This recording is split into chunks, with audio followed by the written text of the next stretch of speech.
Hola, esta es la cuarta lección del curso y lo que quiero hacer para comenzar es concluir el ejemplo que estuvimos tratando en la lección anterior. Lo que hicimos en la lección pasada fue fijarnos en un sistema pues simple pero al mismo tiempo interesante, en donde teníamos un bloque de forma rectangular de masa M1 que solamente se puede mover hacia la derecha o hacia la izquierda.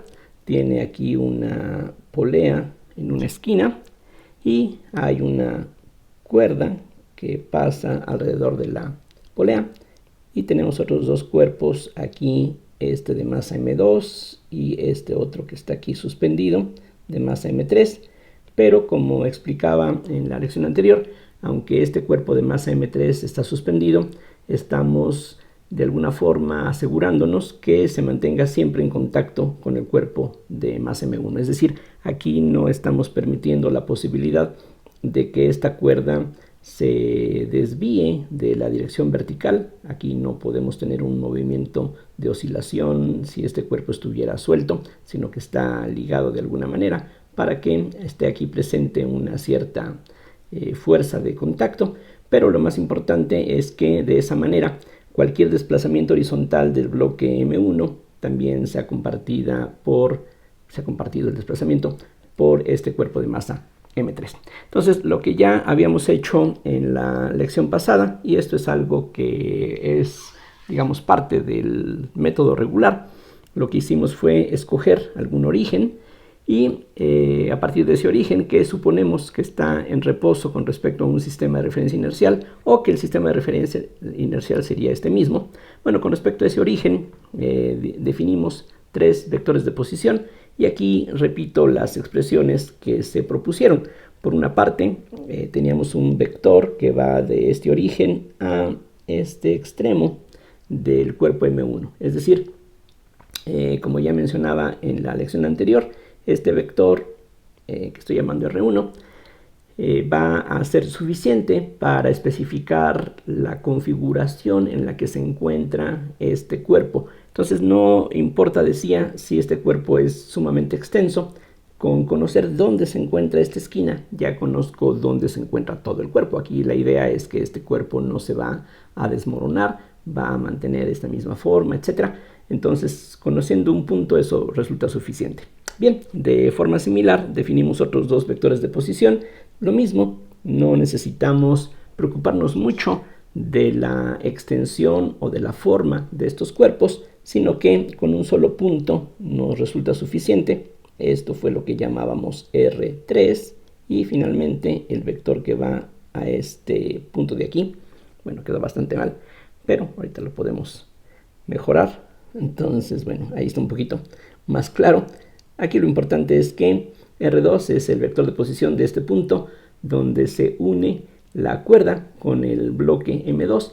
No es relevante que sea el punto donde la cuerda y el cuerpo se unen. Aquí lo único que quiero es que este punto y este punto estén a la misma altura, digamos, para que sea fácil dar una expresión algebraica. Aquí no se preocupen mucho de que esta polea es algo circular y que quizá este punto esté un poquito más abajo que este. Bueno, muy bien, si quieren fijarse en un punto más realista que esté siguiendo el contorno de la circunferencia, bueno, entonces nos fijamos en un punto en el bloque M2 que esté justamente a esa altura. Lo que yo quiero es simplemente tener expresiones algebraicas sencillas y de todas maneras van a ser algo exacto para lo que queremos aquí nosotros describir.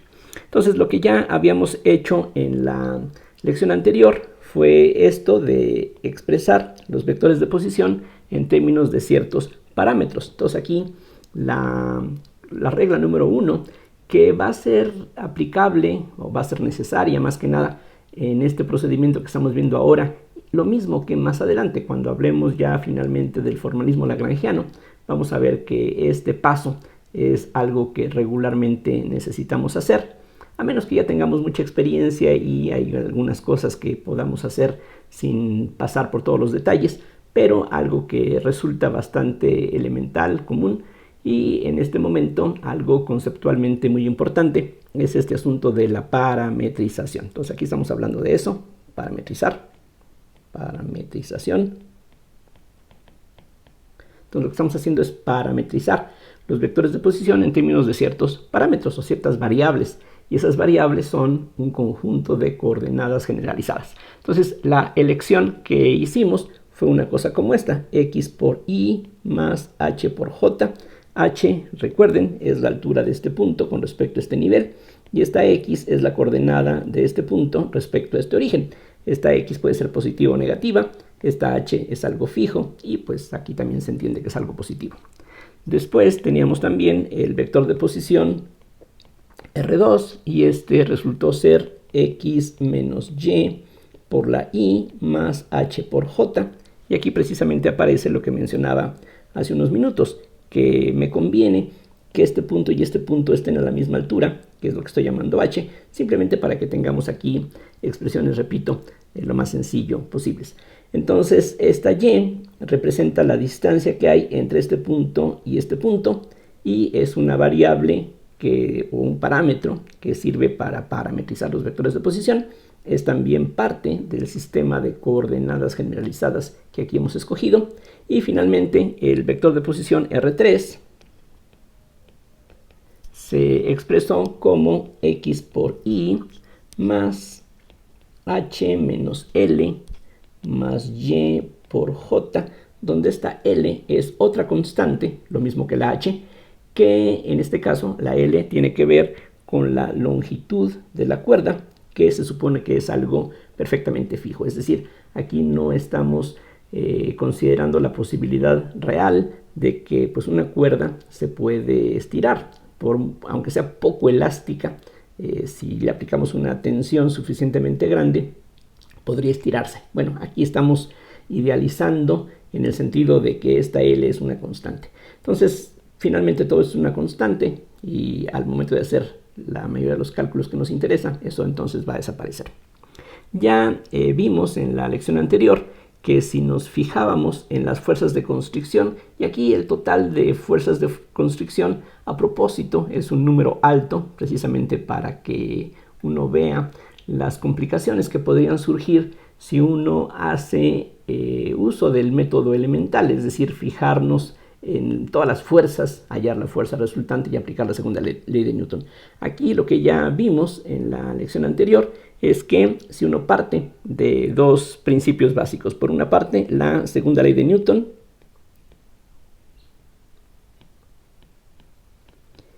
y por otro lado el principio de D'Alembert. Son dos cosas independientes,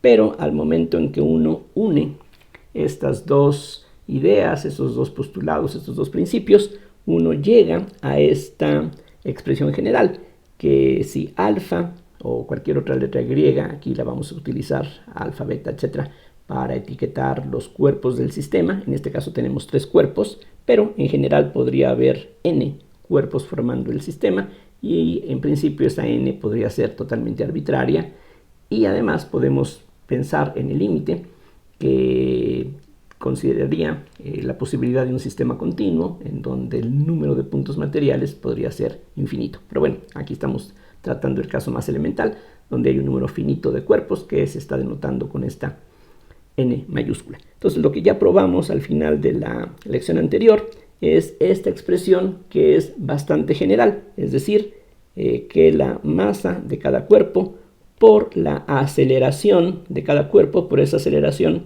se va a obtener derivando 2 veces con respecto al tiempo el vector de posición. Aquí precisamente se ve por qué tenemos la necesidad de expresar los vectores de posición en términos de parámetros o de coordenadas generalizadas, porque precisamente aquí vamos a necesitar derivar con respecto al tiempo y para ello entonces vamos a utilizar estas expresiones en unos momentos más. Y finalmente aquí aparece la fuerza sobre el cuerpo alfa, pero solamente la fuerza aplicada, y entendemos por fuerzas aplicadas todas las fuerzas que no sean fuerzas de constricción. Entre estas fuerzas aplicadas podría estar también la fricción. Recuerden que en muchos de los problemas elementales e incluso no tan elementales de la mecánica, es común que uno ignore la fuerza de fricción simplemente porque pues, produce muchas complicaciones. Aquí en principio, entre las fuerzas aplicadas podría aparecer también la fuerza de fricción. No nos conviene que aparezca, es decir, nos conviene fijarnos nuevamente en sistemas en los que la fuerza de fricción la suponemos ignorable. Es decir, como ya decía, podemos imaginar que las superficies que están aquí en contacto están muy bien lubricadas para que de esa manera la fricción sea finalmente prácticamente cero y los resultados que obtengamos aquí de la teoría pues se parezcan a lo que experimentalmente tendríamos. Pero en principio, en forma teórica, entre las fuerzas aplicadas podría aparecer la fuerza de fricción. No nos conviene porque aquí, por ejemplo, en problemas de esta clase, la fuerza de fricción se expresa como el producto de un coeficiente de fricción por la fuerza normal. Y aquí precisamente la virtud del uso del principio de D'Alembert es que las fuerzas de constricción ya no aparezcan. Entonces, si aquí incluimos entre las fuerzas aplicadas la fuerza de fricción, esa fuerza de fricción en estos casos dependería de la fuerza de contacto, la fuerza normal, y entonces pues tendríamos aquí un inconveniente porque justamente de las cosas que habíamos eliminado tendríamos que volver a considerarlas. Entonces no nos conviene mucho, así es de que en cambio nos conviene pensar que la fricción está aquí totalmente eliminada con una lubricación adecuada.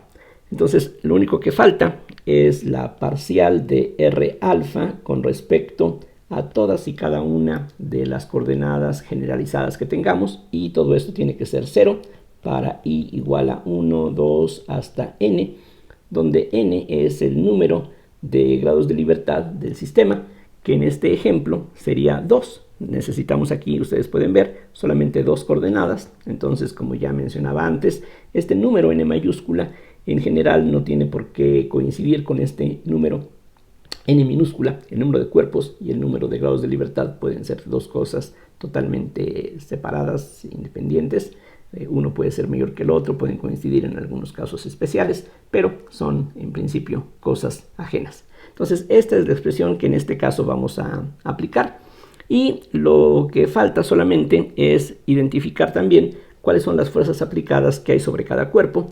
Y en este ejemplo, y en la mayoría de ejemplos como este, planos inclinados, cuerdas, etc., la fuerza aplicada tiene simplemente un origen gravitacional. Es decir, sobre cada uno de estos cuerpos, si hacemos a un lado las fuerzas normales, que son aquí las fuerzas de contacto entre los cuerpos, o las tensiones de las cuerdas, quitamos eso, que son las fuerzas de constricción, lo que queda son las fuerzas aplicadas. Entonces, sobre cada uno de estos cuerpos, la fuerza aplicada resulta ser algo extremadamente sencillo. Aquí lo puedo escribir: la fuerza aplicada sobre el cuerpo 1, 2 o 3 es simplemente menos la masa de ese cuerpo por G por J. G aquí es como es costumbre, la aceleración gravitacional. El menos tiene que ver justamente con que el eje a lo largo de la dirección J está hacia arriba. Entonces ya con este signo menos tomamos en cuenta la dirección del peso. Entonces sería una expresión similar para las fuerzas aplicadas en cada uno de ellos. Lo único que puede cambiar es la masa, que no necesariamente es la misma para estos tres cuerpos. Lo que sigue ahora es solamente sustituir y vamos a ver qué cosa se obtiene. Aquí, como en lo que vimos al final de la clase anterior, tenemos que considerar dos ecuaciones independientes. Una cuando la i vale 1 y otra cuando la i vale 2. Es decir, aquí hay una suma sobre alfa, esa suma es obligatoria, pero en cambio esta i la podemos escoger libremente como 1 o 2 o 3 hasta llegar a n, pero tenemos que agotar todos los valores de la i para tener el conjunto completo de ecuaciones de movimiento para el problema. Entonces, lo que sigue es un cálculo bastante simple, tan simple como lo que hicimos en las lecciones anteriores para verificar que el principio de D'Alembert se cumple. Es decir, todo se reduce a calcular derivadas, que en estos ejemplos son cosas bastante sencillas, y un poquito de álgebra vectorial. Entonces, vamos a ver qué es lo que ocurre cuando tomamos la x como la primera de las coordenadas generalizadas. En ese caso, la suma que aquí aparece, pues sería esto que ahora voy a escribir. Tendríamos la masa m1 por la segunda derivada con respecto al tiempo de R1. Entonces hay que derivar esto dos veces con respecto al tiempo. Este desaparece, tanto la H como la J son constantes, pero la X sí puede variar con el tiempo. Acuérdense, la X es la distancia que hay de este punto hasta acá, y eso puede variar al momento en que los cuerpos se estén deslizando sobre esta superficie horizontal. En fin, lo que queda es X dos puntos por Y. Eso sería el producto de la masa m1 por la aceleración 1, la aceleración del primer cuerpo. A eso hay que restarle la fuerza aplicada sobre el cuerpo 1. Entonces vamos a tener aquí finalmente más m1 por g por j, debido a que aquí hay un signo menos, aquí también. Entonces eso es lo que se obtiene. Eso hay que multiplicarlo por la derivada en este momento de R1 con respecto a X. Y la derivada de R1 con respecto a X es Y. Entonces aquí tenemos esta Y. Siguiente término de la sumatoria sería la masa m2 por la aceleración 2, que otra vez se obtiene derivando con respecto al tiempo dos veces. Esto vuelve a desaparecer. De aquí lo que vamos a tener es esto que escribo enseguida, x dos puntos menos y dos puntos por y. A esto hay que restarle la fuerza aplicada, que nos da m2g por j, y eso hay que multiplicarlo por la derivada del vector de posición r2 con respecto a x, que es y. Finalmente, aquí lo escribo abajo, tendríamos la masa m3 por la aceleración 3, que se obtiene derivando esta expresión dos veces con respecto al tiempo. Eso nos da dos términos, que sería x dos puntos y más y dos puntos j. Y si a eso le restamos la fuerza aplicada, nos va a quedar más m3 por g por j, que hay que multiplicar por la parcial de R3 con respecto a x. Eso nos da nuevamente y. Y todo eso tiene que ser 0. Ese es el resultado que se obtiene de combinar la segunda ley de Newton con el principio de D'Alembert. Entonces aquí noten ya las fuerzas de constricción, tensiones, fuerzas normales, aquí ya no intervienen. De inmediato hay algunos términos que podemos eliminar, como este que está aquí, como este otro, como este, y todo lo que queda es una de las ecuaciones de movimiento que vamos a tener para este problema. Concretamente, lo que resulta es que m1 por x dos puntos es lo único que se obtiene de este primer producto. Del que sigue vamos a tener m2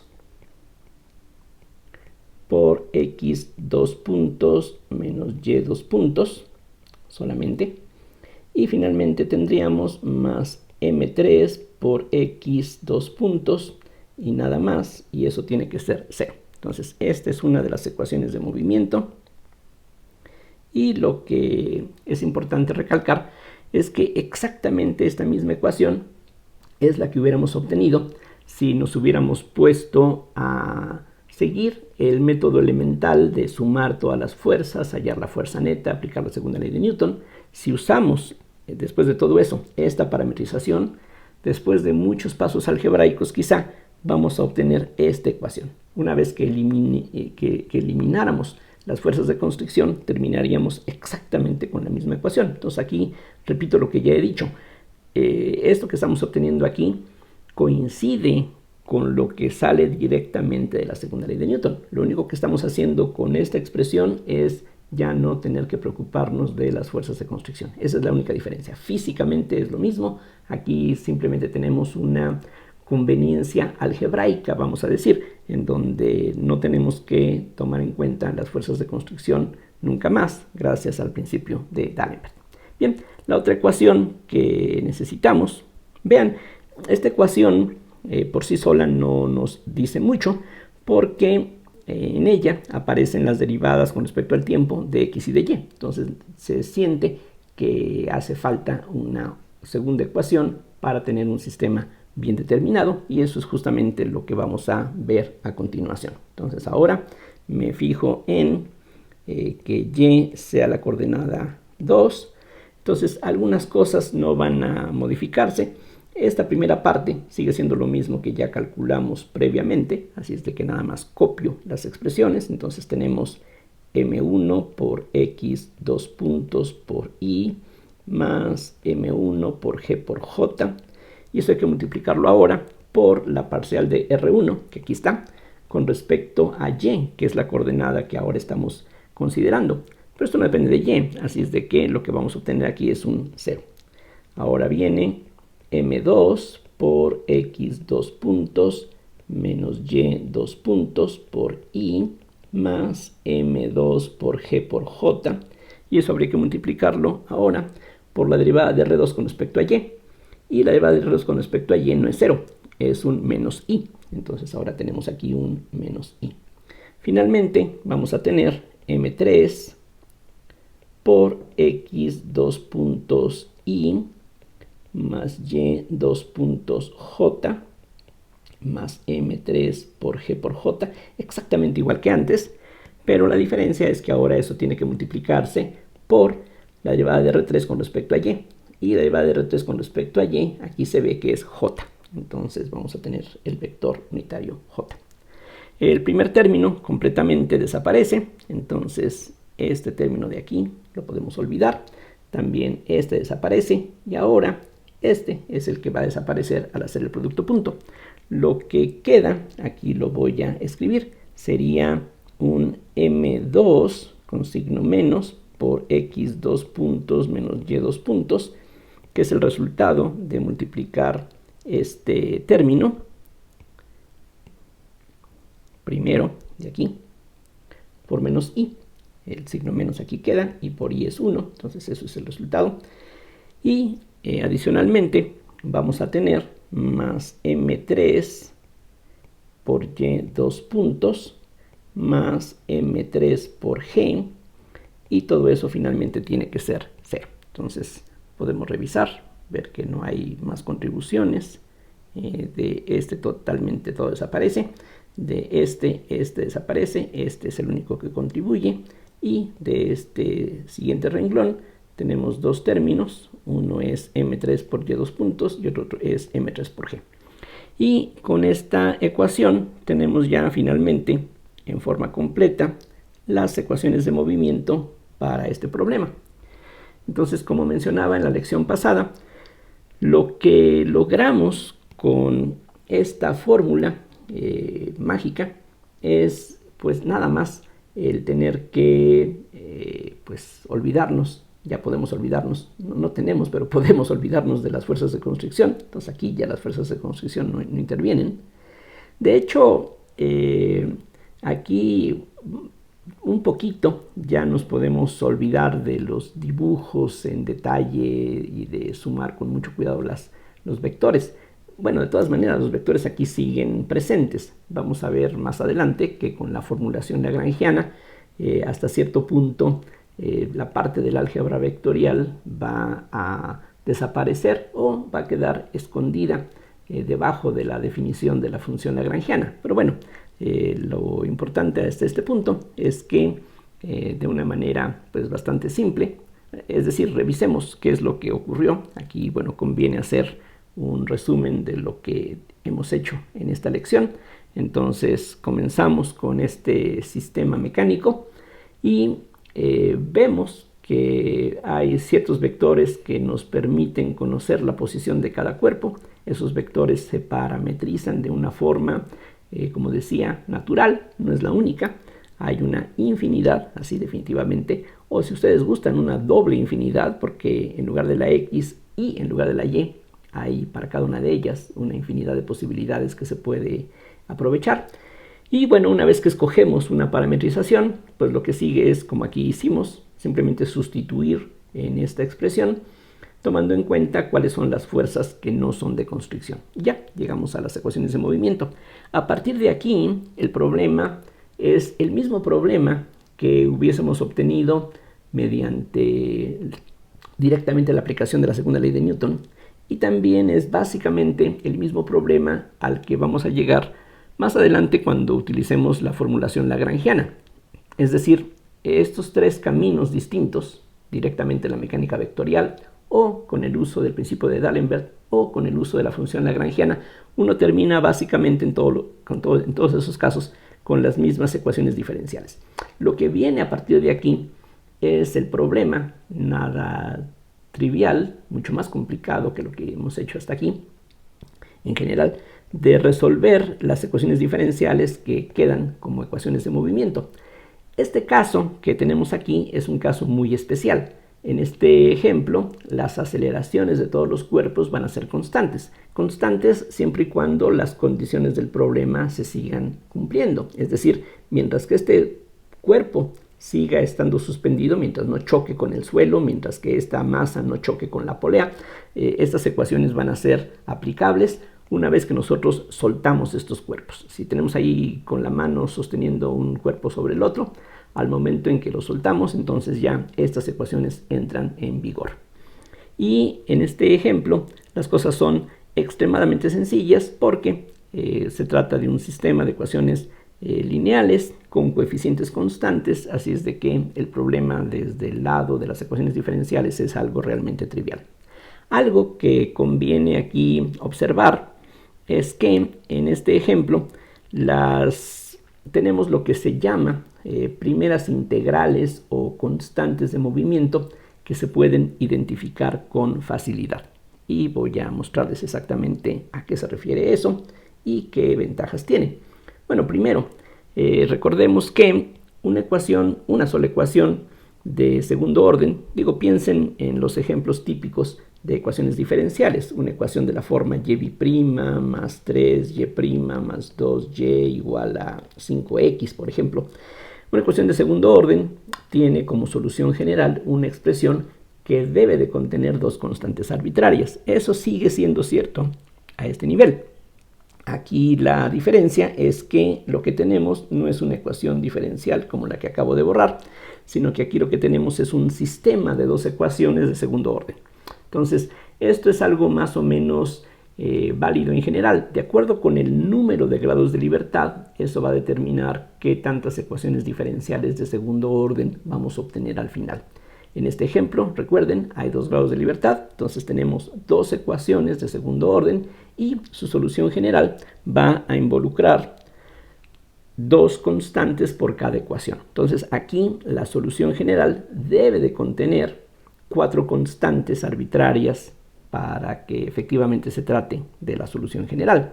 Y en este ejemplo, muy sencillo, resulta que hay 2 constantes que de inmediato podemos reconocer. Vean ustedes que la primera de estas ecuaciones que obtuvimos se puede escribir como la derivada con respecto al tiempo de una expresión más sencilla. De hecho, todo lo que está en esta ecuación se puede escribir así, como la derivada con respecto al tiempo de m1 por x punto más m2 por x punto menos y punto más m3 por x punto igual a 0. Aquí, gracias a que las masas son constantes y a la forma como aparecen estas segundas derivadas, esto es cierto. Y si la derivada con respecto al tiempo de la expresión entre corchetes es 0, eso quiere decir que eso es una constante. De hecho, esa constante tiene un cierto significado físico que es muy fácil reconocer, tiene que ver con mecánica elemental. Esto que está aquí no es otra cosa más que la componente horizontal del momento lineal del sistema. Y eso es fácil de reconocer si regresamos a las expresiones que teníamos en un principio. Ustedes pueden ver cuáles son las velocidades de estos cuerpos. No lo vamos a necesitar, pero aquí simplemente por curiosidad vale la pena señalarlo. Aquí noten ustedes que la velocidad del primer cuerpo, que se obtiene derivando con respecto al tiempo, sería x punto por y. La velocidad del segundo cuerpo sería x punto menos y punto por y, nada más. Mientras que la velocidad del tercer cuerpo sería x punto por y más y punto por j. Otra vez utilizando el hecho de que la h y la l son constantes, eso es lo que se obtiene. Y si ustedes se concentran en la componente en y, o sea, solamente piensen en esta y esta, van a ver que estos productos que tenemos aquí dentro de los corchetes corresponden precisamente a la masa de cada cuerpo por la velocidad en la dirección x de cada uno de los cuerpos. Esto que está aquí, insisto, es la componente horizontal o la componente en Y del momento lineal total del sistema. Y es razonable el que esa componente se conserve, porque aquí la única fuerza externa sobre este sistema es la gravedad, y la gravedad solamente actúa en dirección vertical. Horizontalmente, sobre el sistema completo, no hay una fuerza externa, entonces eso hace que esto se conserve. Individualmente, sí hay fuerzas que actúan sobre cada cuerpo. Precisamente el bloque que se encuentra aquí abajo se va a mover, como ya explicaba en la clase anterior, por la tensión de la cuerda. Entonces este se mueve y arrastra consigo a este cuerpo, etc. Pero el sistema completo va a tener un momento lineal que en la dirección horizontal se conserva, y eso es justamente el contenido de esta ecuación. Que esta cantidad tenga un significado físico en términos de la mecánica elemental es bueno, pero no es algo tan relevante. De hecho, en un problema como este, como dije, donde tenemos 2 grados de libertad, tenemos que tener 4 constantes de movimiento, y no siempre las cantidades que se conservan, o esas constantes de movimiento o integrales de movimiento, son 3 nombres que se le dan en forma equivalente, no siempre, repito, esa cantidad de constantes van a coincidir con conceptos elementales de la mecánica. Es decir, en la mecánica elemental uno habla de la conservación del momento lineal, del momento angular, de la energía, y en muchos casos, como este, hay una componente del momento lineal que se conserva, la energía también se va a conservar, pero hay otras cantidades que no van a tener una interpretación así de simple y directa, pero eso no es ningún problema, no es ninguna limitación. Digo, está bien, como dije, que podamos asociar cantidades que aquí estamos descubriendo, es decir, no es algo que nosotros hayamos impuesto de entrada, sino que aquí las mismas ecuaciones nos llevan a esta ley de conservación. Sí, qué bueno. Que tenga una interpretación física, qué bueno, pero no es algo indispensable.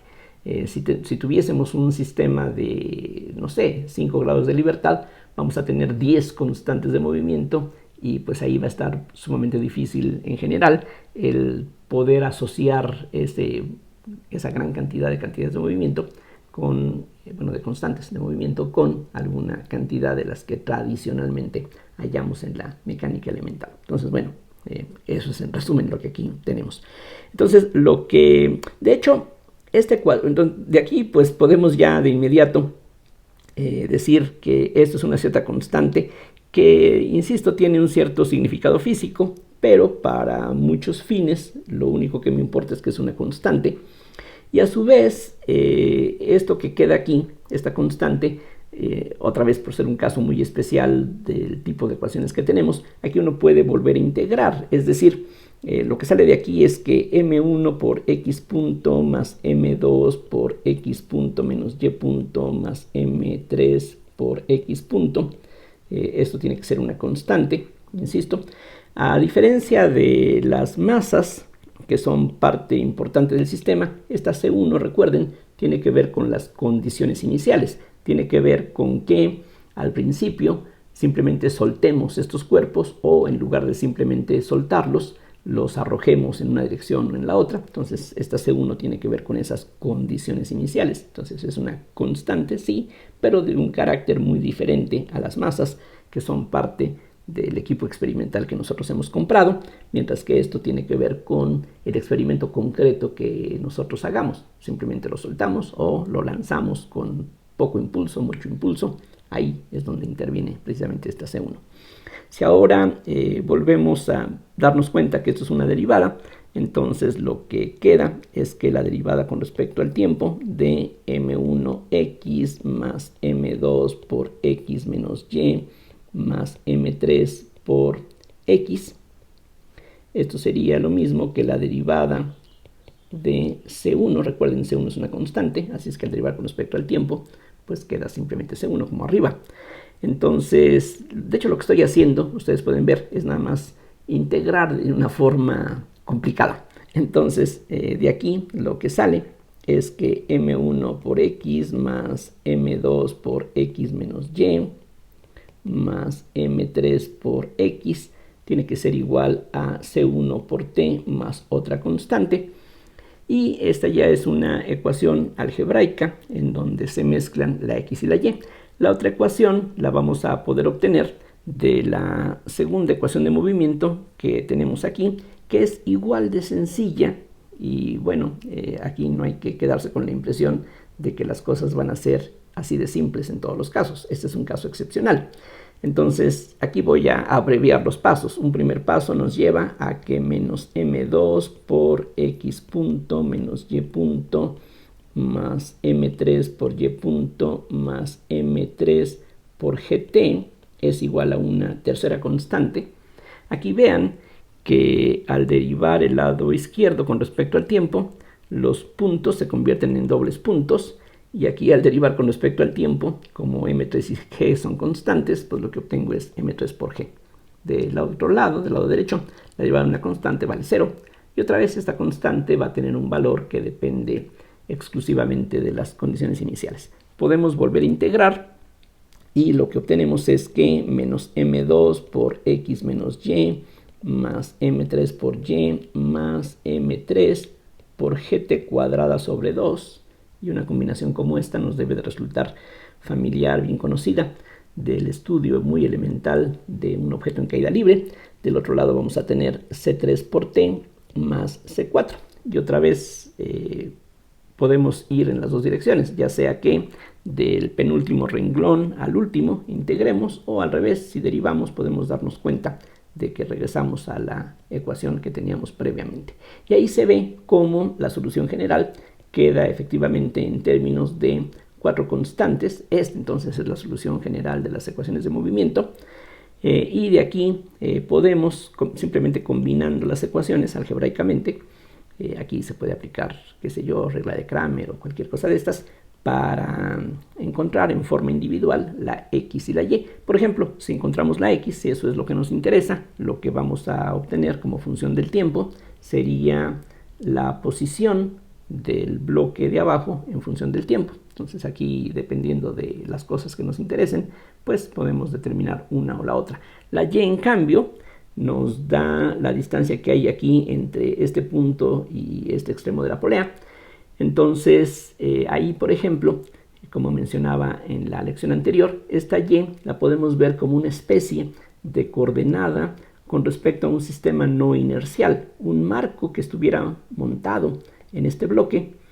Con respecto a él, este cuerpo pues lo único que va a poder hacer es desplazarse hacia la izquierda o hacia la derecha, y su posición va a estar determinada por el valor de la Y. Entonces aquí, en cierta forma, estamos combinando datos que se refieren directamente a un sistema inercial, y esta Y pues podríamos pensar que es un dato que se mide dentro de un marco no inercial, sí, pero al final ya estas expresiones nos dan la posición de estos cuerpos con respecto al sistema inercial, lo cual, insisto, es indispensable para poder aplicar estas relaciones. Aquí esta R y esta R son vectores de posición con respecto a un sistema inercial. Bien, lo que vamos a ver más adelante, aquí pues haciendo un pequeño pues anuncio de lo que vamos a tratar después, vamos a ver que estas ecuaciones se pueden combinar de una manera conveniente, y en particular vamos a hallar una expresión en donde ya no va a ser necesario calcular segundas derivadas. Vean que en este ejemplo las segundas derivadas fueron muy fáciles de obtener. No siempre es así, en algunos casos puede ser un poquito latoso, y para terminar esta lección vamos a ver un ejemplo muy sencillo en donde precisamente se aprecia lo latoso que puede resultar calcular derivadas por muy sencillas que sean. Entonces, el ejemplo que vamos a ver a continuación para terminar esta lección es el caso de un péndulo simple.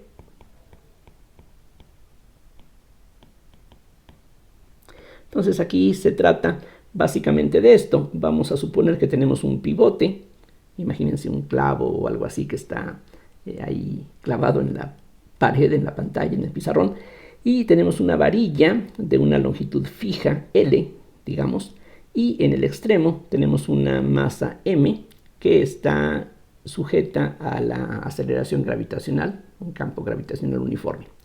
Entonces aquí la descripción del sistema se puede dar en términos de un solo ángulo. Aquí si solamente permitimos que este péndulo se mueva en un plano, ese es justamente el péndulo simple, entonces vamos a tener un solo grado de libertad, porque con conocer este ángulo θ ya sabríamos la configuración que hay en cada momento de este objeto, de este sistema. Aquí el sistema es muy sencillo, tiene un solo cuerpo y esta varilla es una parte importante del problema, pero es importante en cuanto a la función que tiene, pero no es importante en el sentido de que no tengamos que escribir una ecuación de movimiento para ella.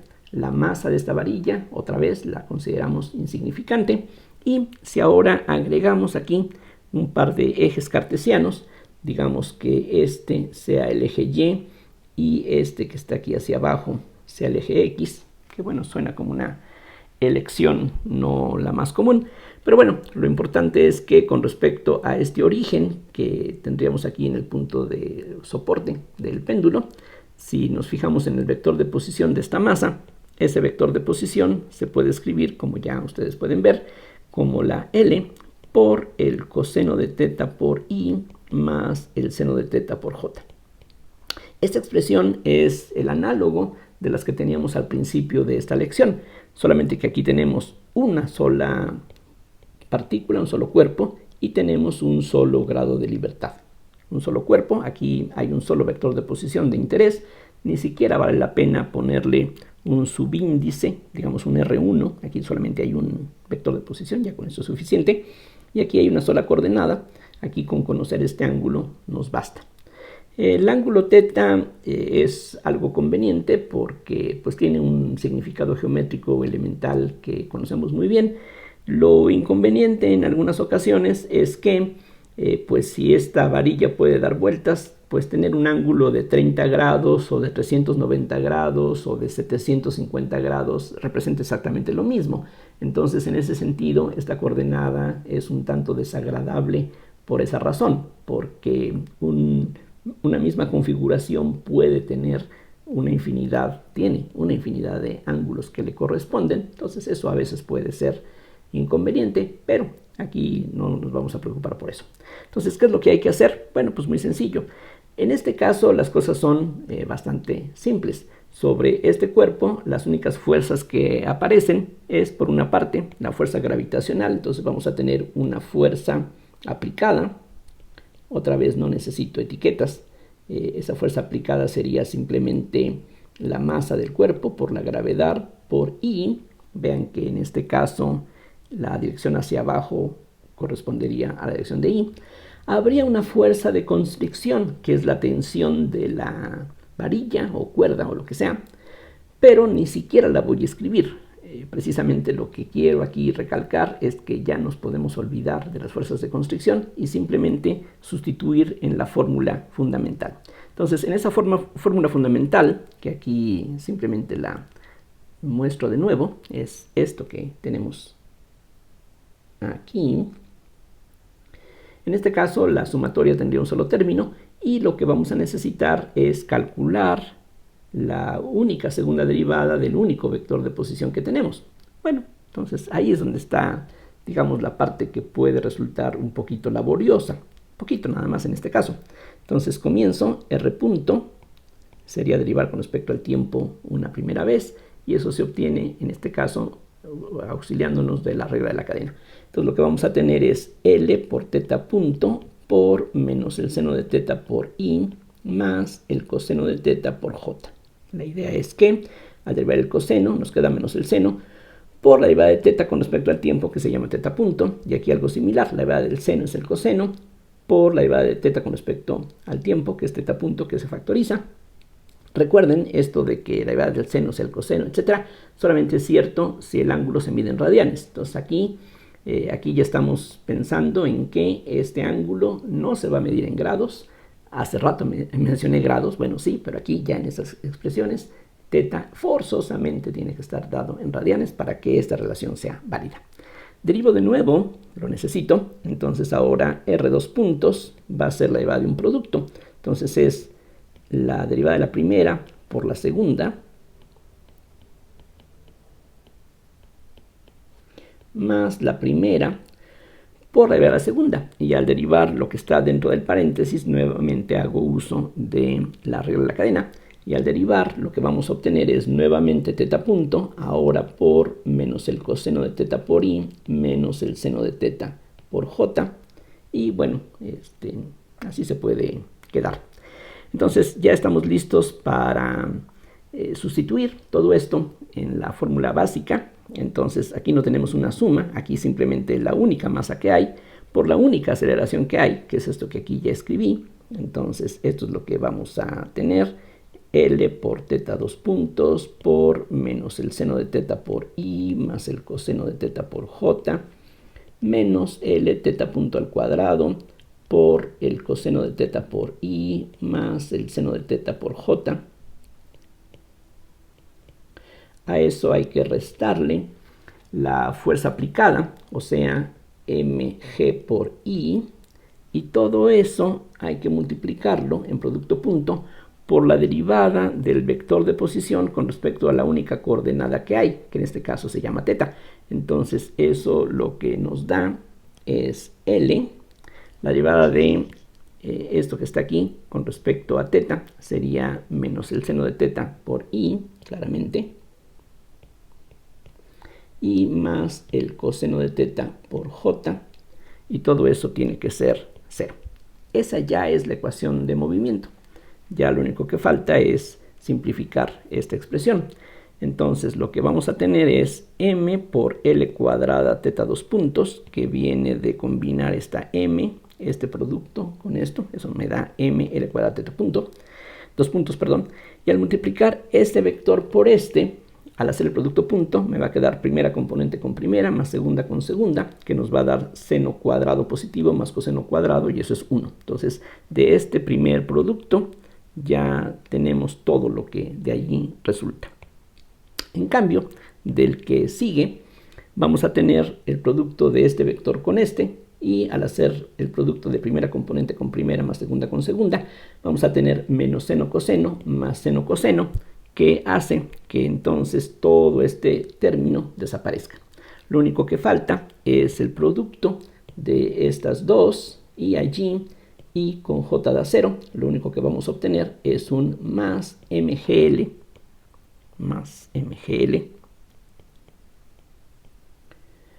por el seno de teta. Y ya, esa es la ecuación de movimiento. De hecho, la m se puede cancelar.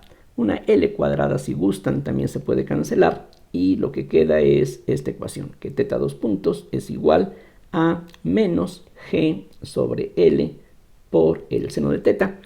Y en este ejemplo, que bueno, a propósito, traté de hacerlo muy rápidamente, pues muestra lo que en la práctica podemos hacer. Ya simplemente desde un inicio no pensamos mucho en la fuerza de constricción, sino que nos concentramos en aplicar las relaciones aquí básicas, y ya tenemos aquí la parte difícil. Esta ecuación, a diferencia de las ecuaciones que teníamos arriba, es una sola ecuación porque hay un solo grado de libertad, una sola ecuación de movimiento, pero el problema con ella es que es una ecuación no lineal, y eso hace, digamos, difícil el resolver la ecuación. Aquí también uno puede hacer una pequeña reducción, cambiando esta ecuación por una ecuación de primer orden, o sea, se puede hacer una especie de primera integración para cambiar esta ecuación de segundo orden por una ecuación de primer orden.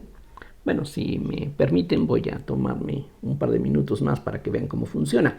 Si multiplicamos ambos lados de esta ecuación por teta punto, entonces teta punto, teta 2 puntos sería igual a menos g sobre L, teta punto, seno de teta, lo cual pues claramente es correcto. Y ahora podemos notar algo que va a ser muy importante, muy útil en todo lo que sigue. Vean que el lado izquierdo de esta ecuación es justamente un medio de la derivada con respecto al tiempo de teta punto al cuadrado. Al derivar este cuadrado, el 2 baja, se cancela, queda teta punto a la primera potencia por la derivada de teta punto, otra vez utilizando la regla de la cadena. Entonces, esto es esto. Y del lado derecho, lo que nos va a quedar es menos g sobre L por el coseno de teta, con signo más de hecho. Vean que, ahí lo hice mal. Todavía no puedo quitar las derivadas. Aquí hay algo previo que necesitamos hacer. Y más bien lo que tenemos es que el lado derecho es g sobre L, que es una constante, por la derivada con respecto al tiempo del coseno de teta.